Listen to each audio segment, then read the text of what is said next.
அமைதியான நதியினிலே ஓடும் ஓடும் அளவில்லாத வெள்ளம் வந்தாலாடும்.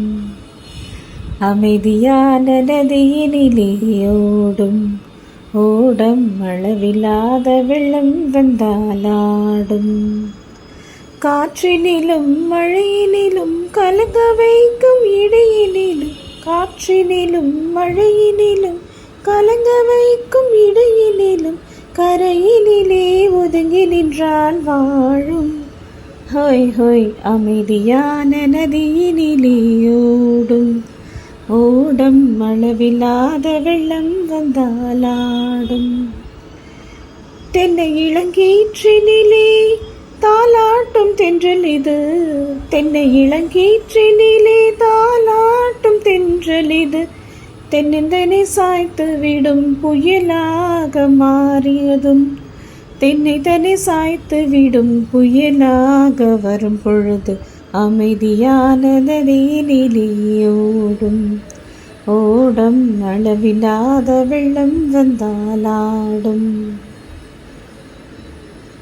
நாணலிலே காலெடுத்து நடந்து வந்த பெண்மை இது, நாணலிலே காலெடுத்து நடந்து வந்த பெண்மை இது, நாணமென்னும் தென்றலிலே தொட்டில் நாணமென்னும் தென்றலிலே தொட்டில் கட்டும் மென்மை இது, அமைதியான நதியினிலே ஓடும் ஓடும் அளவில்லாத வெள்ளம் வந்தாலாடும்.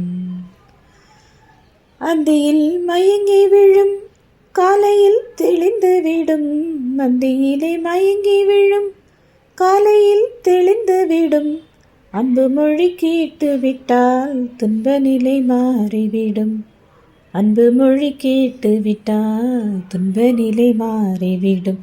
அமைதியான நதியினிலே ஓடும் ஓடும் அளவில்லாத வெள்ளம் வந்தாலாடும்.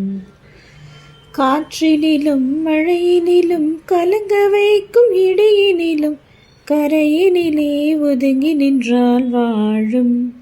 ஹொய் ஹொய் அமைதியான நதியினிலே ஓடும் ஓடும் அளவில்லாத வெள்ளம் வந்தாலாடும். ரொம்பவும் அழகான இந்த பாடலில் என்ன சொல்ல வராங்க அப்படின்னா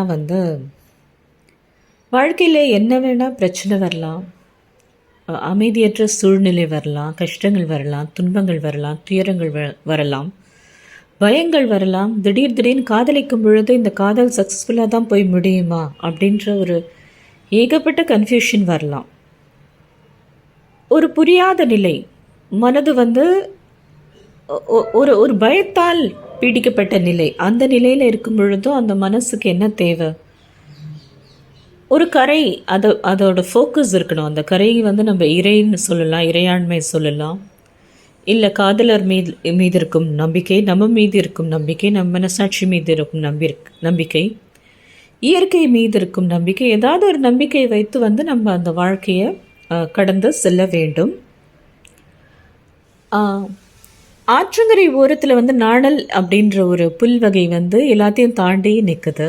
அது மழை, இடி, வெள்ளம், புயல் அனைத்தையும் தாண்டி அந்த நாணல் எப்படி இருக்கும், அதுபோல் நீயும்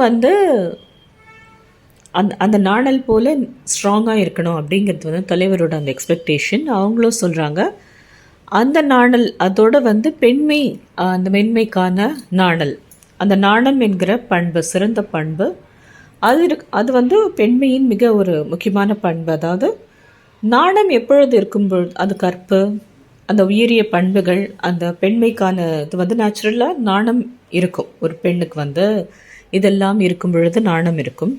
ஸோ அந்த நாணல்லையும் இந்த நாணல்லையும் இங்கே அழகாக கம்பேர் பண்ணுறார் கவிஞர். அந்த நாணலை பற்றி இவர் சொல்லும் பொழுது, நீ அமைதியாக இருக்கணும், நீ ரொம்ப உணர்ச்சி வசமும் படக்கூடாதுன்னு சொல்லும் பொழுது, நான் அதிலே இந்த நாணலோடு இருக்கிற பெண்மை எனக்கு இருக்குது. ஸோ நீங்கள் என்ன எக்ஸ்பெக்ட் பண்ணுறீங்களோ அப்படியே தான் நானும் இருக்கேன். நம்மளுடைய காதல் இந்த அமைதியான ஓடத்தில் இருக்கா மாதிரி ஒரு நல்ல நிலையை அப்படியே போயிட்டுருக்கும். இதனால் நமக்கு பிற்காலத்தில் வரும் வாழ்க்கை, திருமணம் நல்லாவே அமையும். அது வரைக்கும் நான் பொறுத்திருக்கிறேன், நான் காத்திருக்கிறேன் என்று காதலி ரீஅஷ்யூர் பண்ணுறது போல் வருகிறதை பார்க்கலாம்.